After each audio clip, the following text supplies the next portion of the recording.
Hello friends, welcome to AKSIS academy daily current affairs. So ముందుగా నేను ఇచ్చినటువంటి క్వశ్చన్లో ఇంటర్నల్ సెక్యూరిటీకి సంబంధించి కింది ఏ చట్టాలు ఇన్స్టిట్యూషన్స్ ఉన్నాయి, ఆల్ ఆఫ్ ది అబవ్ అన్నీ ఉన్నాయి. So code of criminal procedure, unlawful activities, national security act, PMLA నిన్న చెప్పుకున్నాం. ఇక ఈరోజు టాపిక్ వచ్చేసి India Saudi Arabia relations. So ఇటీవల కాలంలో ఒక 3 days క్రితమే సౌదీ అరేబియాకి వెళ్ళారు ప్రైమ్ మినిస్టర్. అందులోనే భాగంగా మనకి పహల్గామ్ అటాక్ జరగడం, మధ్యలో దాన్ని కట్ షార్ట్ చేసి వచ్చారు. But in terms of international relations, అంతర్జాతీయ సంబంధాలకు సంబంధించి భారత్కి సౌదీ అరేబియా రిలేషన్స్ చాలా అద్భుతంగా పెరుగుతున్నాయి ఇటీవల కాలంలో.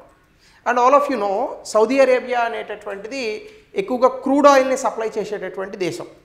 సాధారణంగానే గల్ఫ్ దేశాలన్నింటిలోని కూడా ముడి చమురు తాలూకా నిల్వలు చాలా ఎక్కువగా ఉండడం, 1970-80 నుండి కూడా ప్రపంచవ్యాప్తంగా ఉన్నటువంటి దేశాలకు ఈ ముడి చమురుని అందిస్తూ ఈ దేశాలు చాలా అద్భుతంగా సంపన్న దేశాలుగా మారాయి. సౌదీ అరేబియా ఇప్పటికీ కింగ్డమ్గానే ఉంది. బట్ సౌదీ అరేబియా ఇప్పుడు భారతదేశానికి చాలా మంచి మార్కెట్గా మారుతుంది. ఎస్పెషల్లీ సర్వీస్ సెక్టార్కి సంబంధించి, ఇన్వెస్ట్మెంట్స్కి సంబంధించి ముఖ్యంగా భారతదేశంలో అనేక రకాలుగా సౌదీ అరేబియా పెట్టుబడులు పెడుతోంది.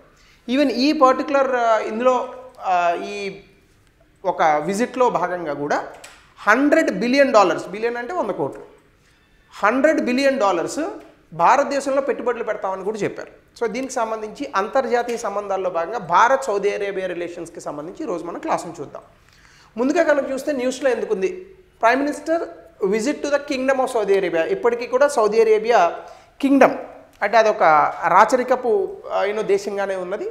సో ఆ దేశంలో ఈ మనలాగా ఎలక్షన్స్ ఇవన్నీ కూడా డిఫరెంట్గా ఉంటాయి. సో సౌదీ అరేబియా అనేది ఒక కింగ్డమ్. సో దీనికి సంబంధించి India Saudi Arabia strategic partnership council అని ఒకటి జరిగింది.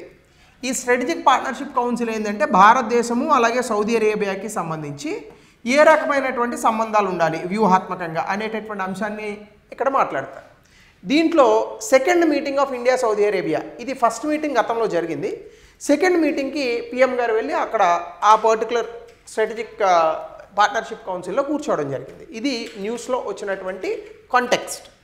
దీనికి సంబంధించి అవుట్కమ్స్ ఏమొచ్చాయి ఈ మీటింగ్స్లో అంటే 2 మినిస్టీరియల్ కమిటీస్ని వేశారు. Second leaders meeting of strategic partnership కౌన్సిల్లో, అంటే ఇప్పుడు 2వ మీటింగ్ అని చెప్పాను కదా, ఇప్పటి నుంచి SPC అని అందాం దాన్ని. సో ఈ SPC సెకండ్ మీటింగ్లో 2 మినిస్టీరియల్ కమిటీస్ వేశారు. ఒకటేమో డిఫెన్స్ కోఆపరేషన్ కోసం కూడా ఒకటి మాట్లాడారు. అలాగే పర్యాటక రంగానికి సంబంధించి సౌదీ అరేబియాలో చాలా అద్భుతమైనటువంటి పర్యాటక రంగం ఉన్నది. ముఖ్యంగా వెస్ట్రన్ కంట్రీస్ నుంచి అలాగే ఈవెన్ ఇటుపక్క నుంచి కూడా చాలా అద్భుతంగా ఈ సౌదీ అరేబియా ప్రాంతానికి వెళ్తూ ఉంటారు. సో నాకు అర్థమైనటువంటి విషయం అదే. నేను చాలాసార్లు అనుకునేవాడిని, పర్యాటకం అంటే చల్లగా ఉన్నటువంటి ప్రదేశాలకే వెళ్తారని. చల్లగా ఉన్న ప్రదేశాలకి మాత్రమే కాదు, మనకి సైట్ సీయింగ్కి ఉండాలి, కానీ ఏ ప్రాంతానికైనా కూడా ప్రజలు వెళ్ళేటటువంటి పరిస్థితులు ఉంటాయి. సౌదీ అరేబియాలో చాలా విపరీతమైనటువంటి ఎండ ఉంటుంది. But still people are coming there. So ఎందుకు అంటే ఆ దేశంలో ఉన్నటువంటి పరిస్థితులు, ఆ దేశంలో ఉన్నటువంటి అద్భుతమైనటువంటి సెక్యూరిటీ చాలా అద్భుతంగా ఉంటుంది. సెక్యూరిటీ 5 minutesలో రెస్పాండ్ అవుతారు పోలీస్. అలాగే అక్కడ ఇప్పుడు సౌదీ అరేబియాలో డెవలప్ అయినటువంటి స్థితులు, ఈ కారణంగా సౌదీ అరేబియాలో పర్యాటక రంగం చాలా అద్భుతంగా పెరుగుతుంది. అఫ్కోర్స్ భారతదేశంలో కూడా న్యాచురల్గా మనకున్నటువంటి ప్రాంతాలు, పిల్గ్రిమేజ్ పాయింట్స్ కావచ్చు, ఇందులో కూడా భారతదేశానికి కూడా చాలా అద్భుతమైనటువంటి పర్యాటక రంగం ఉన్నది. సో ఈ రెండిట్లకి సంబంధించి ఈ 2 దేశాలు కూడా ఒక కోఆపరేషన్, సహకారానికి సంబంధించి దగ్గరకు వచ్చారు. అలాగే కల్చరల్ కోఆపరేషన్, సాంస్కృతిక సహకారంలో కూడా భాగంగా, అలాగే డిఫెన్స్ కోఆపరేషన్. ఎందుకంటే సౌదీ అరేబియాకి మనం కొన్ని వెపన్స్ అమ్ముతున్నాం in terms of defence sector, రక్షణ రంగానికి సంబంధించి. సో ఈ డిఫెన్స్ సెక్టార్లో కూడా సౌదీ అరేబియా కొన్ని మిసైల్స్ లాంటివి మన దగ్గర నుంచి కొనుక్కునే ప్రయత్నాలు చేస్తుంది. అలాగే ఈ SPC ఇప్పుడు 4 కమిటీల ద్వారా ఉంటుంది. ఒకటి ఏంటంటే political, security, consular cooperation, defence cooperation, అలాగే ఎకనామీ, ఆర్థిక వ్యవస్థ, energy in terms of crude oil, ఇవన్నీ పెట్టుబడులు, అలాగే సాంకేతికత, అలాగే tourism and cultural cooperation. So ముఖ్యంగా సౌదీ అరేబియా రిలేషన్స్కి సంబంధించి ఇండియా సౌదీ అరేబియా రిలేషన్స్ కనుక మనకి ఎగ్జామ్లో వస్తే ఈ 4 కమిటీలని మనం తప్పకుండా రాయాలి. ఎందుకంటే సౌదీ అరేబియాకి ఇండియాకి ఉన్నటువంటి సంబంధాలు ఈ 4 కమిటీల చుట్టే తిరుగుతూ ఉంటాయి. అలాగే high level task force and investment ఒకటి ఉంది. ఇందులో Saudi Arabia investment commitment $100 billion భారతదేశంలో పెట్టుబడి పెడతామని చెప్పారు.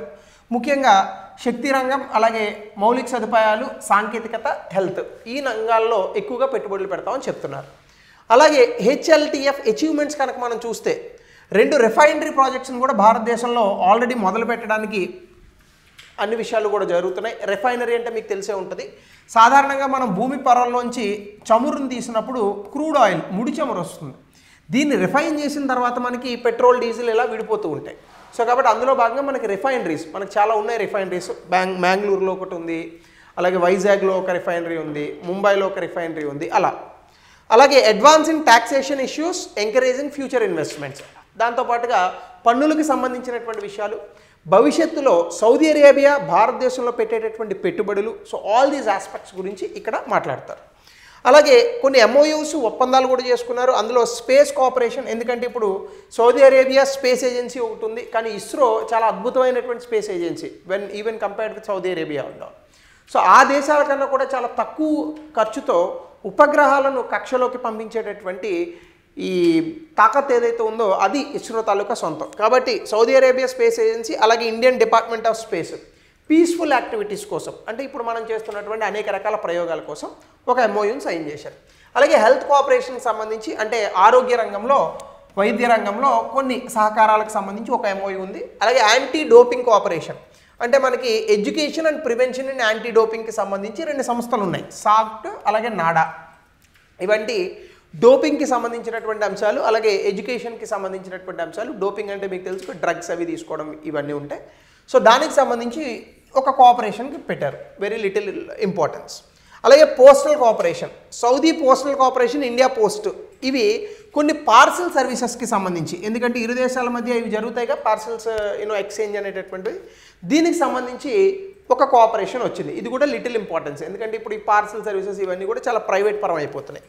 అలాగే డిప్లొమాటిక్ అండ్ స్ట్రాటజిక్ రిలేషన్స్, దాంతోపాటుగా భారత్కి సౌదీ అరేబియాకి సంబంధించి వ్యూహాత్మకంగాను అలాగే దౌత్యపరమైనటువంటి సంబంధాలు స్వతంత్రం వచ్చినటువంటి మరణాడి నుంచి స్టార్ట్ అయ్యాయి. అంటే 1947 నుంచి ఇరు దేశాల మధ్య సహకారం అనేటటువంటిది ఉన్నది. అలాగే కొన్ని కీ మైల్ స్టోన్స్ కూడా ఉన్నాయి. ఢిల్లీ డిక్లరేషన్ అని ఒకటి, రియాద్ డిక్లరేషన్ మన్మోహన్ సింగ్ గారి విజిట్లో చేశారు. ఆ రోజు నుంచి యాక్చువల్గా 2010 నుంచి కూడా భారత్కి సౌదీ అరేబియాకి మధ్య ఉన్నటువంటి సంబంధాలు చాలా పెరిగాయి. ఎందుకంటే మన్మోహన్ సింగ్ గారి నేతృత్వంలో ఎక్కువగా క్రూడ్ ఆయిల్ని మనం సౌదీ అరేబియా నుంచి కూడా ఇంపోర్ట్ చేసుకోవడం ప్రారంభించాం. ఇంకా 2019 వచ్చి మోడీ గారి సమయం వచ్చేటటువంటి సమయానికి 2014 తర్వాత సెకండ్ విజిట్ ఇప్పుడు జరిగింది. సో ఇక్కడ స్ట్రాటజిక్ పార్ట్నర్షిప్ కౌన్సిల్ అనేటటువంటి దాన్ని కూడా గతంలో ఏర్పాటు చేసింది. దీన్ని ఇంకా ముందుకు తీసుకెళ్లేటటువంటి ప్రయత్నాలు చేస్తున్నారు. అయితే ఒకసారి ఎకనామిక్ కోఆపరేషన్లో కనుక మనం సౌదీ అరేబియాకి మనకి ఉన్నటువంటి సంబంధాలను కనుక ఒకసారి విశ్లేషిస్తే, ఇండియా ఈ Saudi Arabia second largest partner. Of course first China ఉంది. సౌదీ అరేబియాకి వాణిజ్యంలో 2వ అతిపెద్ద భాగస్వామి భారతదేశం. సౌదీ అరేబియా ఇండియాకి వచ్చేసి 5th లార్జెస్ట్ ట్రేడింగ్ పార్ట్నర్. ఎందుకంటే సౌదీ అరేబియా నుంచి మనం విపరీతంగా క్రూడ్ ఆయిల్ ముడి చమురును దిగుమతి చేసుకుంటాం. 2023-24 సంవత్సరానికి సంబంధించి సౌదీ అరేబియా భారత్కి సంబంధించి ద్వైపాక్షికంగా జరిగినటువంటి ఈ వాణిజ్యం $43 బిలియన్ ఉంది. అందులో భారతదేశం చేసినటువంటి ఎగుమతులు $11 బిలియన్ అయితే చేసుకున్న దిగుమతులు $31 బిలియన్. అంటే భారతదేశానికి సౌదీ అరేబియాకి మధ్య భారత్ వైపు నుంచి ట్రేడ్ డెఫిసిట్ ఉంది. ట్రేడ్ డెఫిసిట్ అంటే ఏంటి? మనమే సౌదీ అరేబియాకి డబ్బులు ఇవ్వాల్సి వస్తున్నాం. ఎందుకు? విపరీతంగా మనకి ముడి చమురు అనేటటువంటి సౌదీ అరేబియా అమ్ముతుంది. సో ఇది ఒకటి మనం అర్థం చేసుకోవాల్సినటువంటి విషయం. అలాగే ఇన్వెస్ట్మెంట్స్కి సంబంధించి ఇప్పుడు ఏం చెప్తున్నారు?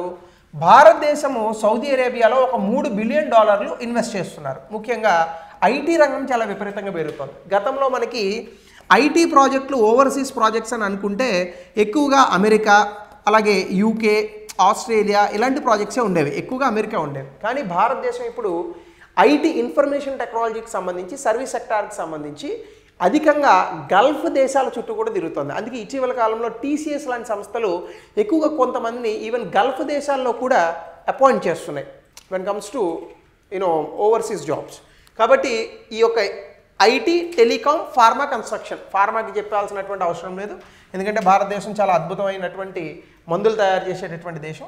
Construction in the sense it is all about మనకున్నటువంటి ఇంజనీర్స్ వీళ్ళంతా కూడా ఎక్కువగా సౌదీ అరేబియాకి వెళ్ళి వర్క్ చేస్తూ ఉంటారు.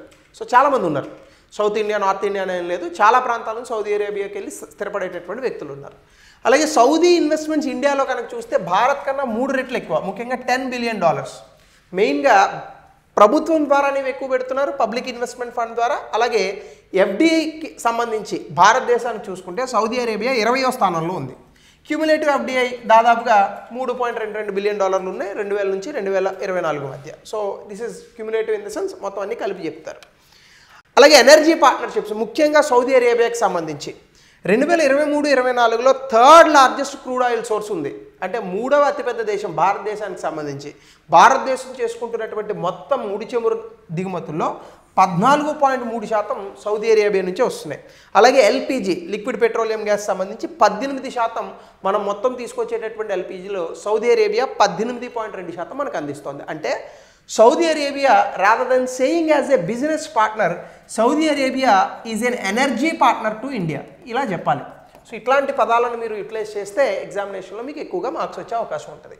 అలాగే డిఫెన్స్కి సంబంధించి India Saudi Arabia joint land exercise ఒకటి ఉంది. దాని పేరు ఎక్సర్సైజ్ సదా తాన్షేక్ అనేటటువంటిది 2024లో ఇండియాలో జరిగింది ఇది. అలాగే బైలేటరల్ నావల్ ఎక్సర్సైజ్ కూడా చేస్తారు, అల్ మహద్ అల్ హిందీ అని చెప్పేసి. సో 2 భాషలు అక్కడ మాట్లాడేటటువంటి భాషలు, ఇది కూడా ప్రీవియస్గా చేశారు. ఇంకా కల్చరల్ రిలేషన్స్ చూసుకుంటే హజ్ అగ్రిమెంట్ ఒకటి ఉంది సౌదీ అరేబియాకి సంబంధించి. దాదాపుగా భారతదేశం నుంచి అత్యధికంగా పిలిగ్రిమేజ్ వేరే దేశాలకు వెళ్ళేటటువంటి దాంట్లో హజ్ యాత్రికులు ఉంటారు. అందులో 175,000 మంది ఒక కోటా కూడా ఇచ్చారు. అలాగే ఇండియా ఇనిషియేటివ్ కూడా ఉంది, ఉమెన్ వితౌట్ మెహ్రామ్ వారు రావచ్చు అని. అలాగే యోగాని వాళ్ళు కూడా రికగ్నైజ్ చేశారు 2017 ఆ ప్రాంతంలో జూన్ 21 వరల్డ్ ఇంటర్నేషనల్ యోగా డేగా జరుపుతాం. అలాగే పద్మశ్రీ అవార్డు కూడా ఇచ్చారు అక్కడ ఉన్నటువంటి ఒక వ్యక్తికి. సో ఆయన నౌఫ్ అల్ మార్వి, ఈయన సౌదీ అరేబియాలో యోగాని బాగా ప్రమోట్ చేశాడు. సో ఇవన్నీ కూడా భారతదేశానికి సౌదీ అరేబియాకి ఉన్నటువంటి కల్చరల్ రిలేషన్స్గా కూడా మనం చెప్పొచ్చు. అలాగే Indian community in Saudi Arabia కనుక మనం చూస్తే దాదాపుగా 26 లక్షల మంది భారతదేశంలో ఉన్నటువంటి వ్యక్తులు, భారతదేశ పౌరులు సౌదీ అరేబియాలో స్థిరపడ్డారు. Most preferred community in Kingdom.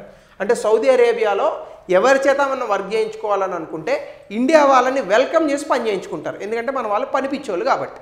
So Saudi Arabia చాలా అద్భుతమైనటువంటి దేశంగా భారత పౌరులను కూడా యాక్సెప్ట్ చేస్తుంది. సో అందులో భాగంగానే మన రిలేషన్స్ని పెంచుకోవాలని అనుకుంటున్నారు. దీనికి సంబంధించి స్ట్రెంగ్థనింగ్ రిలేషన్స్ సంబంధించి ఇంకా బెటర్గా ఏం చేయాలి? Green energy collaboration. మనందరికీ తెలుసు 2070 సమయానికల్లా భారతదేశం నెట్ జీరో ఎమిషన్స్ చేయాలని అనుకుంటుంది. కాబట్టి సౌదీ అరేబియా కూడా 2020కి విజన్ 2030 అని తీసుకున్నారు. ఇందులో వాళ్ళ ఆర్థిక వ్యవస్థను కేవలం ముడి చమురు అమ్మడమే కాదు, ఇంకా వేరే ఆటలకి అంటే లైక్ సోలార్ అండ్ గ్రీన్ హైడ్రోజన్లో కూడా వాళ్ళు ఎక్సెల్ అవుదామని చూస్తున్నారు. ఎందుకంటే సోలార్ ఎనర్జీ వాళ్ళకి అద్భుతంగా ఉంటుంది, అపరిమితంగా. సో ఇందులో భాగంగానే జాయింట్ పొటెన్షియల్ ఉంది ఇరు దేశాలకి. సో ఈ ఇరు దేశాలు కలిసి వరల్డ్ లార్జెస్ట్ సోలార్ జోన్గా మారాలని అనుకుంటున్నారు, ఎక్కువగా సూర్యరశ్మి నుంచి వచ్చేటటువంటి విద్యుత్ ఉత్పత్తి కోసం. ఇందులో ఇంటర్నేషనల్ సోలార్ అలయన్స్లో సౌదీ అరేబియా ఆల్రెడీ భాగమైంది. సౌదీ డిజర్ట్స్ వాస్ట్ స్కోప్ ఉంది, ఎందుకంటే డిజర్ట్ ఖాళీగా ఉంటుంది. మీరు సోలార్ ప్యానల్స్ పెట్టారనుకోండి ఈజీగా విద్యుత్ వస్తుంది.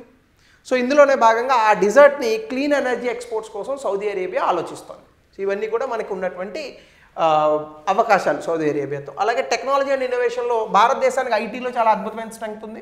ఈవెన్ ఆర్టిఫిషియల్ ఇంటెలిజెన్స్లో సౌదీ అరేబియా తాలూకా టెక్నాలజీకి మనం హెల్ప్ చేయొచ్చు. అలాగే డిజిటల్ సిల్క్ రోడ్, అంటే మరి చైనా వాడు సిల్క్ రోడ్ వేసాడు కదా, డిజిటల్ రిలేషన్స్లో భాగంగా మనం డిజిటల్ సిల్క్ రోడ్ని తీసుకొచ్చి నెక్స్ట్ లెవెల్ ఫినాన్షియల్ సిస్టమ్స్ కానీ కృత్రిమ మేధస్సులో కొన్ని సొల్యూషన్స్ కానీ సౌదీ అరేబియాకి అందించనున్నాం. అట్లాగే joint artificial intelligence fintech innovation lab రియాద్లో సౌదీ అరేబియా తాలూకా రాజధాని అక్కడ, అలాగే బెంగళూరులో ఇవి స్టార్ట్ చేయాలని అనుకుంటున్నారు సైమల్టేనియస్గా. ఇందులో అనేక రకాలుగా ఫినాన్షియల్ టెక్నాలజీస్ కంపెనీస్కి సంబంధించినటువంటి ఇన్నోవేషన్స్ చేస్తారట. అలాగే స్ట్రాటజిక్ పార్ట్నర్షిప్ని తీయడం కోసం India middle east economic corridor, ఇది గతంలో ఆల్రెడీ ఒక క్లాస్ చెప్పాను, దయచేసి అది చూసుకోండి. సో ఇందులో భాగంగా సౌదీ అరేబియా కూడా భారతదేశంతో జతకట్టింది. అలాగే ultra modern trade and shipping hubs, అంటే వాణిజ్యం కోసం షిప్పింగ్ హబ్స్ని కూడా క్రియేట్ చేస్తారు. దీనివల్ల ఇరు దేశాలు కూడా చాలా అద్భుతమైనటువంటి ట్రేడ్లో అంటే వాణిజ్యంలో చాలా అద్భుతమైనటువంటి పాత్రను పోషించే అవకాశాలు ఉంటాయి. అలాగే జీసీసీ గల్ఫ్ కౌన్సిల్ ఉంది కదా మనకి, గల్ఫ్ కౌన్సిల్లో సౌదీ అరేబియా డెఫినెట్గా foreign policy to open avenues India Gulf council cooperation కోసం. ఎందుకంటే గల్ఫ్ కౌన్సిల్ అంటే ఎవరుంటారు? గల్ఫ్లో ఉన్నటువంటి దేశాలు ఉంటాయి. సో ఈ దేశాలన్నీ కూడా ముడి చమురికి చాలా అద్భుతమైనటువంటి నెలవైనటువంటి దేశాలు. సో ఈ దేశాలు చాలా అద్భుతంగా ఎగుమతులు చేయగలవు. సౌదీ అరేబియా ద్వారా కనుక మనము ఈ లెవరేజ్ చేయగలిగితే భారతదేశానికి తక్కువ రేట్లోనే ముడి చమురు దక్కేటటువంటి అవకాశం ఉంటుంది. కాబట్టి ఇక్కడ భారత్ చాలా అద్భుతమైనటువంటి పాత్రను పోషిస్తుంది. దీనివల్ల ఈ ప్రాంతంలో మంచి ట్రేడ్ జరుగుతుంది. ఎప్పుడైతే ట్రేడ్ జరిగిందో ఎకనామీ పెరుగుతుంది, దానివల్ల పీస్ ఇవన్నీ కూడా బయటకు వస్తాయి. ఇవన్నీ కూడా మనకు ఉన్నటువంటి అవకాశాలుగా చెప్పొచ్చు. సో ఎగ్జామినేషన్లో సాధారణంగా ఇండియా సౌదీ అరేబియా రిలేషన్స్ అని డైరెక్ట్గా క్వశ్చన్ అడిగేటటువంటి అవకాశం ఉంటుంది. సో ఇలాంటి టాపిక్స్ సాధారణంగా కొంచెం బోరింగ్ వినడానికి రాయడానికి కూడా. బట్ ఐ టోల్డ్ యూ అలా అన్నీ చదివినటువంటి వ్యక్తులకే ర్యాంకులు వస్తాయి. నాకు నచ్చింది చదువుతాను నచ్చింది చదవను అంటే కుదరదు. సో దానికి సంబంధించి గల్ఫ్ కోఆపరేషన్ కౌన్సిల్కి ఎవరు మెంబర్ కాదు? ఆన్సర్ని చెప్పండి. అలాగే భారతదేశ ఆర్థిక పురోగతిలో భారత ఇంధన భద్రత అత్యంత ముఖ్యమైన భాగం. పశ్చిమాసియా దేశాల్లో భారతదేశ ఇంధన విధాన సహకారాన్ని విశ్లేషించండి. గతంలో ఇచ్చినటువంటి క్వశ్చన్ 200 పదాల్లో రాయండి. సో ఇది ఇండియా సౌదీ అరేబియా రిలేషన్స్కి సంబంధించి. Thank you. Have a nice day.